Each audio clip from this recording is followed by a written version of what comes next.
요한계시록은 미래에 관한 예언들로만 볼 것이 아니라 사실 이 요한계시록은 현재를 들추어 보게 만들어주는 거울과 같다고 말씀을 드렸습니다.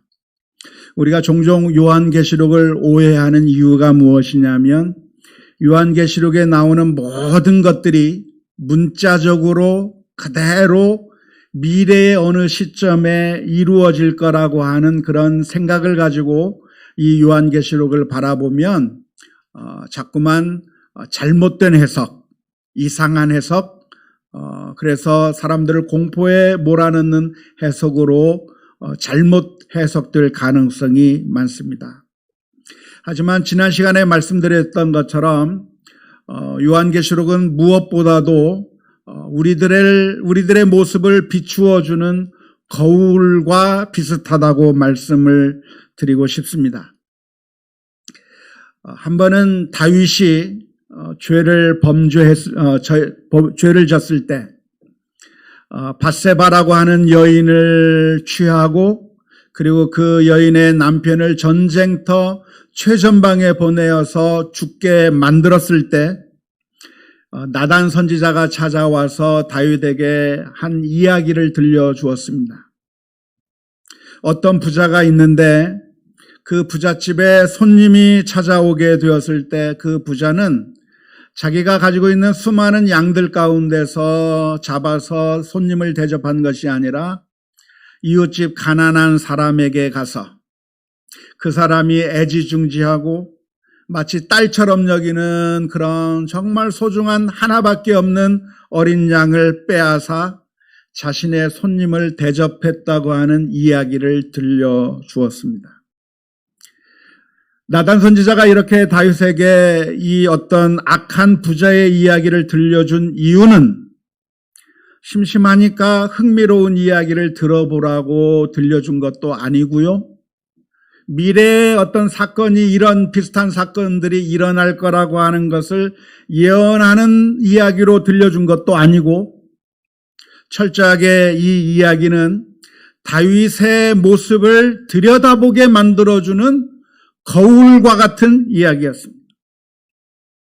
다윗은 이 이야기를 듣는 순간에 분노에 차서 화를 내기 시작했습니다. 세상에 이런 나쁜 놈이 어디 있느냐? 그 가난하고 불쌍한 사람의 양을 빼앗아 그 양을 빼앗아서 손님을 대접하는 이런 나쁜 부자가 세상에 어디 있느냐? 당장 그 사람은 죽여야 한다고 소리를 지르기 시작했습니다. 하지만 이 이야기는 다른 사람의 이야기도 미래에 일어날 이야기도 아니라 바로 그 사람이 다윗이었다고 하는 사실을 들여다보게 만들어주는 하나의 장치였습니다. 다윗은 결국 그 이야기를 통해서 자기 자신이 얼마나 큰 죄를 저질렀는가, 하나님 앞에서 얼마나 나쁜 죄를 저질렀는가에 대한 것을 깨닫게 되었고 결국 그 순간에 하나님 앞에 무릎을 꿇고 회개하기 시작한 것이죠. 요한계시록도 역시 마찬가지입니다. 사도 요한이 사는 그 시절, 사도 요한이 살던 그 초대교회 바로 그 시절에 성도들은 엄청난 고난 가운데서 신앙생활을 했습니다. 우리처럼 이렇게 신앙의 자유를 가지고서 신앙생활을 한 것이 아니라 그 당시에는 예수님을 믿는다고 하는 것은 목숨을 내놓아야 하는 일이었습니다. 예수님을 믿는다는 그 사실 하나 때문에 동네 사람들이 박해를 합니다. 죽입니다. 예수님을 믿는다고 하는 바로 그 사실 때문에 동네 사람들이 거래를 하지 않겠다고 합니다. 예수 믿는 사람들이라고 한다면 당신에게는 내 채소를 팔지 않겠소? 당신에게 내 물건을 팔지 않겠다고 말하는 그 사회 속에서 살아가고 있는 그 초대교회 성도들, 고통 가운데 살아가고 있는 그 성도들에게 하나님께서는 하나의 환상을 보여주셨습니다. 우리가 지난 시간에 살펴본 그 두 짐승의 환상은 그런 의미에서 그들이 당하고 있는 그 현실을 그대로 드러나 보여주는 것이었습니다. 짐승이 나타나서 사람들에게 짐승의 표를 받으라고 강요를 하고, 그런데 그 짐승의 표를 받지 않는 사람이 있다고 한다면 매매를 못하게 하는 그 이야기를 보여주는데, 그 이야기를 보는 그 사도 요한, 그리고 그 이야기를 전에 듣게 된 초대교회 성도들은 저 상황이 바로 우리들의 이야기구나. 저 짐승이 매매를 하지 못하게 만들고 고통스럽게 만드는 바로 저 이야기가 다른 사람들의 이야기가 아닌 바로 자신들의 이야기라고 하는 사실을 분명하게 깨달았을 것이라고 생각을 합니다. 오늘날 그런데 수많은 사람들이 이 성경 말씀을 잘못 오해해서 이것이 거울이 아니라 미래에 있을 하나의 예언이라고 생각하고, 그래서 짐승이 언제 나타날까, 그리고 짐승의 표라고 하는 666이라고 하는 것을 언제 맞게 될까, 그것을 언제 강요하게 될까, 그렇다고 한다면 666이 무엇일까라고 하는 5만 가지 잘못된 상상들을 함으로 말미암아 수많은 사람들을 잘못된 길로 인도하는 그런 잘못된 해석들이 우리 주변에 많이 유행하고 있습니다. 하지만 이렇게 계시록 13장에서 이런 짐승의 환상을 보여주시는 이유가 있다고 한다면, 이러한 환상을 초대교회 성도들에게 보여주신 이유가 있다고 한다면, 이 환상을 보면서 짐승들이 나타나고 그리고 매매를 하지 못하게 만들고 고통을 준다고 하는 그 모습을 보면서 공포심에 벌벌 떨게 만들기 위해서 이 환상을 보여주는 것이 아니라, 이러한 상황 가운데 살고 있는 초대교회 성도들에게 위로의 말씀을 해 주시기 위해서 보여주신 것입니다. 아무리 짐승이 활개를 치고 있고 그리고 이 세상이 정말 고통스러운 세상이라고 할지라도 이러한 세상이 영원히 계속되는 것이 아니라 하나님께서 그 기간을 단축시킬 것이고, 이렇게 이러한 짐승의 위협 가운데 고통 가운데 살아가다가 그러다 믿음을 잃지 않고 끝까지 믿음을 지키다가 순교한다고 하더라도, 죽임을 당하게 된다고 하더라도 그 죽음이 개 죽음이 아니라 주 안에서 죽는 자들은 복되도다 라고 하는 은혜의 메시지를 들려주시기 위해서 이 환상을 보여주시는 것이죠. 그래서 요한계시록 14장에서 보여주고 있는 내용이 무엇이냐면, 그러면 이러한 고통의 시간이 곧 끝나게 될 것이다. 이렇게 힘들고 어렵게 신앙생활하는 그 기간이 단축될 것이라고 하는 이야기를 보여주는 것까지 우리가 지난 시간에 살펴보았습니다. 오늘은 요한계시록 15장에서부터 18장에 이르기까지 넉 장을 살펴보게 됩니다. 꽤 많은 장인데요. 15장, 16장, 17장, 18장에서는 어떤 내용을 그려주고 있냐면, 간단하게 한마디로 요약하자면 마지막 날에 있을 하나님의 심판에 대해서 묘사해주고 있습니다. 하나님의 심판이 어떻게 나타날 것인가에 대한 이야기가 기록되어 있습니다. 그런 점에서 오늘 읽은 15장에서부터 18장의 말씀은 예언적인 부분입니다.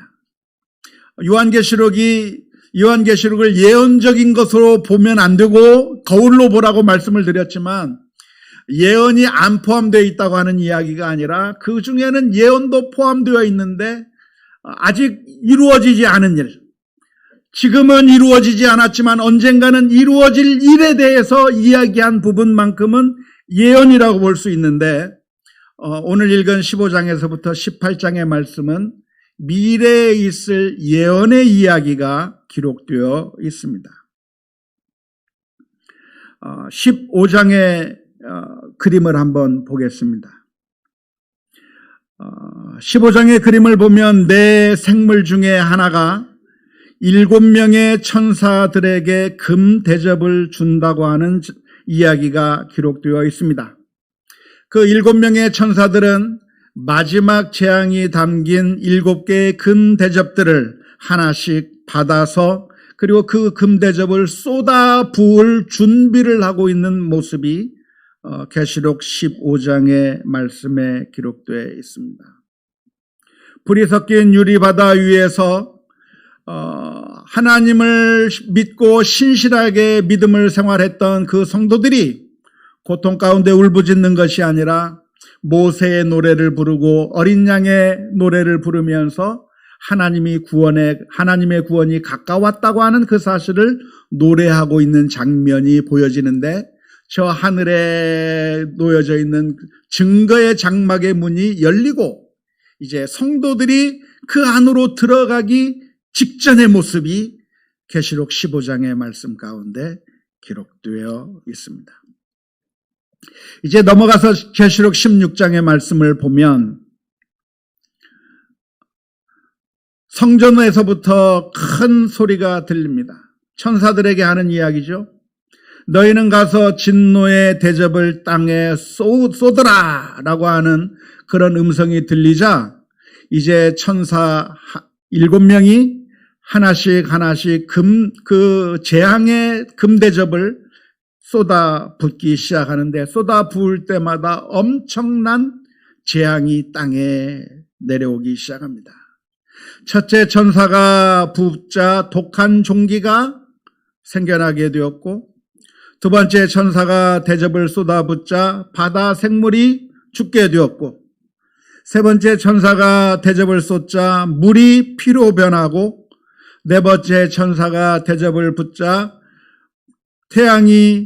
불이 뜨거워지면서 사람들을 태우게 되고, 그리고 다섯 번째 천사가 쏟자 갑자기 어두워지고, 여섯 번째 천사가 쏟으니까 유프라테스 강이 말라져 버리고, 일곱째 천사가 대접을 쏟으니까 번개와 음성과 우레소리와 큰 지진이 나며 큰 성이 세 갈래로 갈라지고 산악과 섬이 없어지며 한 달란트나 되는 엄청난 무게의 우박이 땅에 쏟아지는 그런 재앙들이 있는 이야기가 기록되어 있습니다.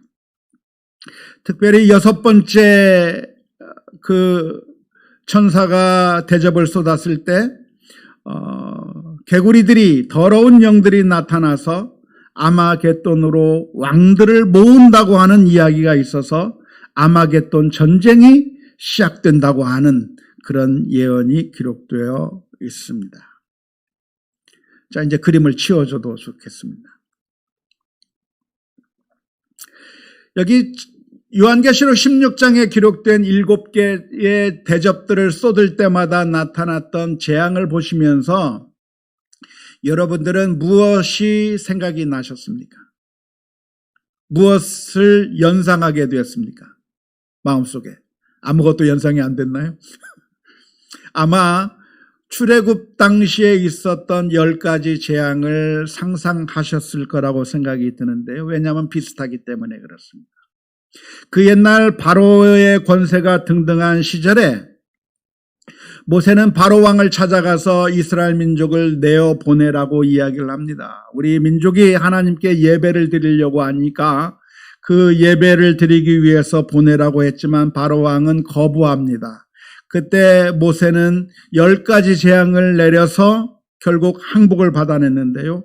그때 내렸던 재앙들 중에 비슷한 재앙이 종기가 생겨나는 것, 독종이 생겨나는 것, 그리고 물이 피로 변하고 바다 생물이 죽고 온 세상이 어두워지는 등등 이런 비슷한 재앙들이 있었던 것을 기억하게 됩니다. 자, 이런 비슷한 그 옛날 바로왕을 무너뜨리고 바로왕의 권세를 완전히 박살내고 그래서 이스라엘 민족을 구원했던 것과 같은 바로 그 구원의 역사가 마지막 때가 되면 또다시 이런 비슷한 역사가 일어나게 될 거라고 하는 것을 알려주시는 말씀이라고 할 수가 있겠습니다. 하지만 이러한 재앙이 문자 그대로 이루어질 거라고 상상하시면 그것은 잘못된 상상이라고 말씀드리고 싶습니다. 요한계시록에서 보여주는 것 자체가 하나의 판타지와 같은 그림을 통해서 우리들에게 메시지를 전달해 주는 것이기 때문에 이대로 적용이 되는 것이 아니라 이러한 판타지의 내용을 통해서 우리들에게 그것이 주는 메시지가 무엇인가를 우리가 발견하는 것이 훨씬 더 중요합니다. 그러니까 마지막 날이 되면 정말 종기가 생겨나고 물이 피로 변하고 이러한 일들이 실제적으로 마지막 날에 이런 일들이 있을 거라고 생각하는 것보다는 이러한 여러 가지 재앙을 통해서 하나님께서는 악을 행하는 자들에게 심판을 내리시는구나 라고 하는 그 메시지만 이해하시는 것이 좋을 거라고 생각을 합니다. 종종 요한계시록을 문자적으로 해석을 해서 그래서 요한계시록에 예언된 것들이 언제 이루어지는가에 대해서 굉장히 관심을 가지고 해석해 보려고 하는 사람들이 있었습니다. 그래서 아마겟돈 전쟁이 이렇게 요한계시록 16장에 기록되어 있으니까 도대체 그 아마겟돈 전쟁이 언제 일어날 것인가? 언제 일어날 것인가에 대해서 연구하기 시작했고 그래서 수많은 사람들이 이것은 제2차 세계대전이 아마겟돈 전쟁이다. 아니면 저 원자폭탄이 떨어진 것이 아마겟돈 전쟁이다. 아니면 중동에서 자꾸 전쟁이 일어나고 있는데 이게 바로 아마겟돈 전쟁이라고 하면서 자꾸만 현실에 일어나고 있는 그런 전쟁들이 아마겟돈 전쟁이 아니겠느냐라고 자꾸만 대입해 보려고 했는데 그렇게 대입해 보려고 하는 것은 한 번도 성공해 본 적도 없고 그것은 주관적인 추측에 불과한 것이기 때문에 신빙성 있는 해석이라고 말할 수는 없습니다. 하나님께서 이 환상을 보여주시는 이유가 무엇이냐면 이대로 진행된다고 하는 것을 보여주시는 것이 아니라 그 옛날 바로 왕을 10가지 재앙을 통해서 항복을 받아내셨던 것처럼 마지막 날에도 악을 행하는 자, 하나님을 거역하는 자들에 대한 하나님의 심판이 있을 것이다. 그 메시지를 우리들에게 전달해 주는 것이죠. 그럼 언제 이런 일이 있을 것인가? 언제 있을 것이죠? 모릅니다. 성경 전체를 통해서 가르쳐 주시는 교훈이 있다고 한다면 마지막 날, 마지막 때 주님께서 재림하시는 날, 심판의 날은 그 누구도 모르고 오직 아버지의 권한에 두셨기 때문에 우리들은 알 필요도 없고 오직 너희는 성령을 받아 오직 예루살렘과 온 유다와 사마리아와 땅끝까지 이르러 복음 전하는 일에 신경 쓸 것이지 언제 이런 재앙이 오게 될 것인가에 대해서는 너희들의 알 바 아니라고 말씀하셨던 것을 기억해야 될 줄로 믿습니다. 특별히 오늘 읽은 오늘을 우리가 살펴보는 말씀 가운데 계시록 16장 15절 말씀에 보면 이렇게 기록합니다. 보라 내가 도둑같이 오리니 누구든지 깨어 자기 옷을 지켜 벌거벗고 다니지 아니하며 자기의 부끄러움을 보이지 아니하는 자는 복이 있도다. 마지막 날이 언제라고요? 예수님께서 도둑같이 오신다. 도둑같이 온다는 얘기는 아무도 예상치 못한 시간에 갑작스럽게 오신다고 하는 그런 의미입니다. 17장에 보면 음녀가 등장합니다. 17장의 그림을 한번 봤으면 좋겠는데요. 음녀가 등장하는데 그 음녀는 많은 물 위에 있을 뿐만 아니라 머리가 7개고 뿔이 10개나 달려있는 붉은 짐승에 타고 있습니다. 저 짐승의 머리가 7개나 되고 그리고 뿔이 10개나 된다고 했는데 그 7 머리는 7명의 왕을 상징하는 것인데 5개는 이미 지나가 버렸고 하나는 지금 있고 하나는 나중에 올 것이라고 하는 이 표현 때문에 도대체 이 왕이 누구를 의미할 것인가에 대해서 수많은 사람들이 역사에 대입해 보려고 했습니다. 그래서 생각하기를 바벨론 나라, 이집트 나라, 페르시아 나라, 로마 나라, 헬라 나라 해가지고 그래서 어느 왕을 가리키는 것이라고 그렇게 생각하기도 했는데 그렇게 대입해봤자 제대로 맞는 것이 하나도 없습니다. 10명의 왕이 있고 10개의 뿔이 10명의 왕이라고 하니까 어떤 사람들은 해석하기를 그 10명의 왕이라고 하는 것은 10개의 나라가 연합한 것이니까 유럽 연합이 바로 이 짐승이다라고 주장한 적도 있어요. 왜냐하면 옛날에 유럽 연합이 지금 10개의 나라가 연합을 했기 때문에 그렇습니다. 하지만 지금은 유럽 연합이 커져가지고 20몇 개 나라가 됐잖아요. 아무튼 역사에 이렇게 대입하는 것은 거의 의미가 없습니다. 지금 이걸 통해서 말씀해 주시는 것이 뭐냐면 그 메시지가 무엇인가를 집중하는 것이 중요한데요. 이 음녀가 어떻게 있는가? 자줏빛 옷을 입고 붉은 옷을 입고 금문 보석 진주로 치장하고 있는 그 한 여인이 등장하는데 잔을 가지고 있는데 가증한 물건, 음행한 것으로 더러운 것들을 다 가지고 있는 음녀가 등장하게 되는데 이 음녀가 누구를 가리키는 걸까요? 이제 치워도 좋습니다. 성경에서는 간음이라고 하는 것을 그런 간음이라고 하는 이미지로 하나님을 버리고 우상을 섬기는 것을 나타낼 때가 많습니다. 우리는 하나님은 우리의 신랑이시고 주님은 우리의 신랑이시고 우리는 주님의 신부가 되는 것인데 우리가 하나님을 버리고 이 세상과 짝하게 되는 순간, 이 세상의 우상을 섬기게 되는 순간 우리는 영적으로 간음하게 된다고 하는 그런 이미지가 성경 전체에 그려져 있습니다. 우리가 주님을 버리고 이 세상과 짝하게 되면 간음하는 것이다 라고 하는 것인데 여기서 나타나는 음녀라고 하는 것은 그러면 누구겠습니까? 하나님을 버린 사람들이죠. 이 세상의 것들을 사랑해서 이 세상과 짝해 있는 사람들이 바로 음녀라고 할 수가 있겠는데 이 음녀가 무엇을 타고 있냐면 짐승을 타고 있는 겁니다. 그런데 그 짐승을 타고 같이 연합해가지고 뭔가 큰 일을 이루는 것 같다가 그런데 놀라운 한 장면이 나타납니다. 요한계시록 17장 16절입니다. 요한계시록 17장 16절 말씀을 보면 내가 본 바 이 열뿔과 짐승은 음녀를 미워하여 망하게 하고 벌거벗게 하고 그의 살을 먹고 불로 아주 사르리라. 이 장면이 아주 충격적인 장면입니다. 왜냐하면 이 음녀는 하나님을 배반하고 짐승을 따르는 사람이거든요. 짐승을 따르는 사람인데 이 짐승이 오히려 이 음녀를 망하게 만드는 거예요.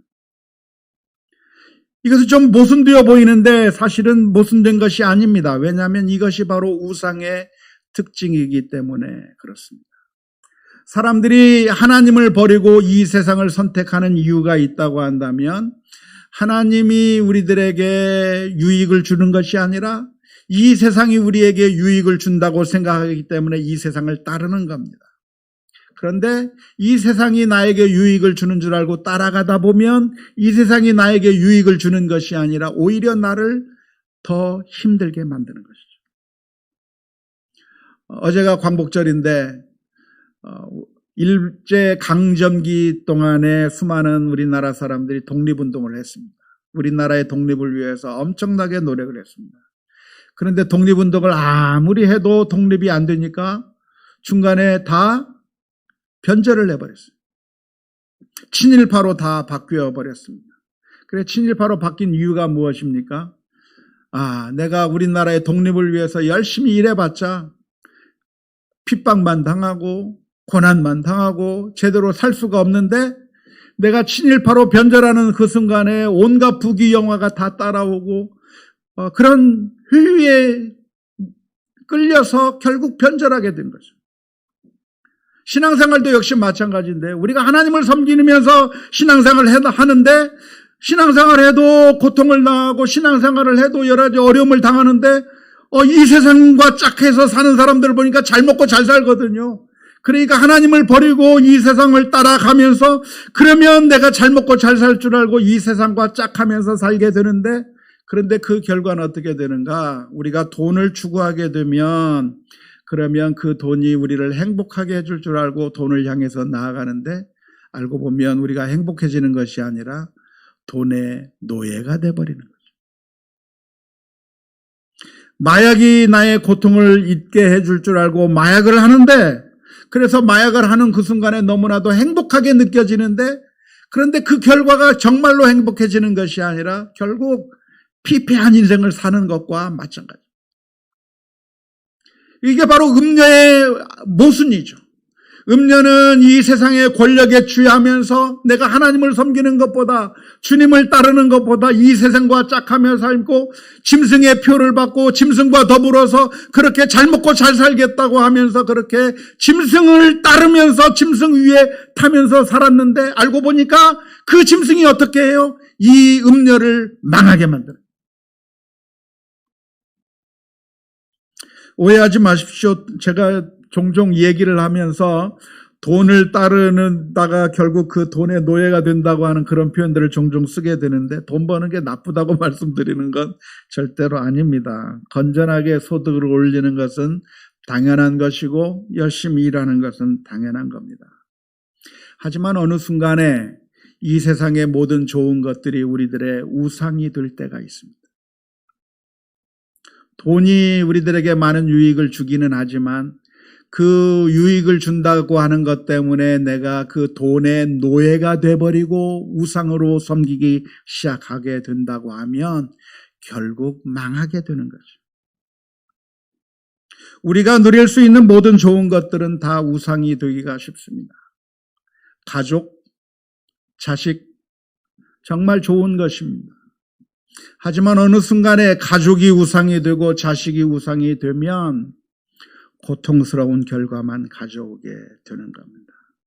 명예와 자존심, 학식이나 경력이나 음식이나 그 모든 유익한 것, 심지어 정치인들까지 우리들에게 유익할 것이라고 생각되었던 그 모든 것들이 어느 순간에 우상이 되어버리면 결국 우리를 힘들게 만드는 것이죠. 그걸 묘사해 주고 있는 겁니다. 그러면 18장에서는 그 음녀의 운명을 어떻게 설명하고 있습니까? 18장의 그림을 한번 보겠습니다.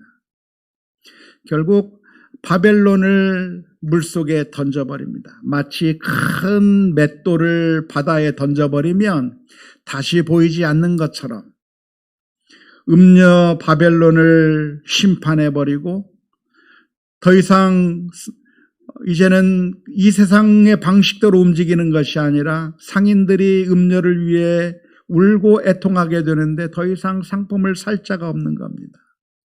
지금까지 누렸던 그 모든 것들이 다 심판을 당해서 이 세상에 소망을 두며 살고 있었던 그 모든 사람들이 다 심판을 당한다고 하는 이야기가 요한계시록 18장의 말씀 가운데 기록되어 있습니다. 이제 치워주시면 되겠습니다. 요한계시록 15, 16, 17, 18장을 다 자세하게 설명을 하지 못하는데요. 아무튼 이 그림을 통해서, 이 환상을 통해서 보여주는 그 메시지가 무엇이냐면 지금 권력을 가지고 지금 우리들에게 유익을 주고 했던 그 모든 것들이 마지막 때가 되면 결국 하나님의 심판을 받게 되고 다 무너지게 되고 다 사라지게 될 거라고 하는 것이죠. 여기에 기록된 심판이 우리들에게 기쁜 소식이겠습니까? 아주 나쁜 소식이 되겠습니까? 기쁜 소식이에요. 우리 성도들은 믿음을 지키다가 고난을 당하기도 하고 어렵게 살겠지만, 그리고 주님을 배반하고 이 세상과 짝하며 살던 사람들은 승승장구를 하는 것 같지만 오늘 이 환상을 통해서 보여주는 메시지가 무엇이냐면, 그런데 하나님께서 언젠가 그때가 언제인지는 모르고 도둑같이 오는 그 날이겠지만 그때가 되면 짐승의 표를 받은 자들은 멸망을 당하게 될 것이고 회개하지 않는 자들에게는 심판하게 될 것이고 하나님의 의로우신 심판이 이루어질 거라고 하는 것을 말씀해 주고 있는 것입니다. 사도 요한과 그리고 초대교회 성도들은 이 환상을 보면서 얼마나 큰 위로를 받았을까 충분히 생각해 볼 수 있습니다. 지금은 고난을 당하고 있고 힘들게 살지만 그런데 자기 주변에 있는 사람들은 승승장구하면서 떵떵거리며 권력을 누리고 살고 있는데 하나님께서 보여주신 환상이 무엇이냐면 그렇게 살던 사람들은 다 심판을 당할 것이다. 음녀와 같은 사람들은 다 심판을 당하게 될 것이고 바벨론처럼 권력을 누리던 사람들은 다 심판을 당하게 될 것이고 결국 믿음을 지키겠다고 하는 자들을 하나님께서 위로해 주시고 받아주신다고 하는 메시지이기 때문에 그렇습니다. 이 말씀을 통해서 우리가 얻을 수 있는 교훈이 있다고 한다면 우리가 지금 이 세상에서 믿음을 지키고 사는 것이 쉽지 않습니다. 요즘은 정말 그렇죠. 내가 크리스찬이라고 말하는 것이 비난을 받기 쉽고 무시당하기 쉬운 시대에 우리가 살아가고 있습니다. 그럼에도 불구하고 우리가 믿음을 지켜야 되는 이유가 무엇입니까? 왜냐하면 이 세상의 길을 향해서 나간다면 이 세상과 짝하며 살다가는 결국 이것들이 망하게 될 때 우리도 함께 망하게 될 것이기 때문에 그렇습니다.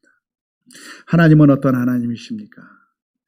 이 세상 짐승은 음녀가 자기를 보호해 줄 줄 알고 그 짐승 위에 타고 그 자신의 몸을 거기에 맡겼지만 그러나 결국 이 세상의 짐승은 그 음녀를 배신해버리고 망하게 만드는 것과 같은 달리 하나님은 영원히 변치 아니하시는 하나님이신 줄 믿으시기를 바랍니다. 하나님은 변치 않으시는 하나님이시기 때문에 그 아들을 십자가에 내어주시기까지 사랑해 주셨고 그 사랑을 영원히 변치 않으시는 그 하나님을 우리가 믿고 산다고 하면 우리가 영원한 기쁨을 누리게 될 줄로 믿습니다. 불확실한 이 시대 가운데 그래도 하나님을 의지하며 믿음으로 승리하는 우리 모두가 다 될 수 있기를 주님의 이름으로 축원합니다.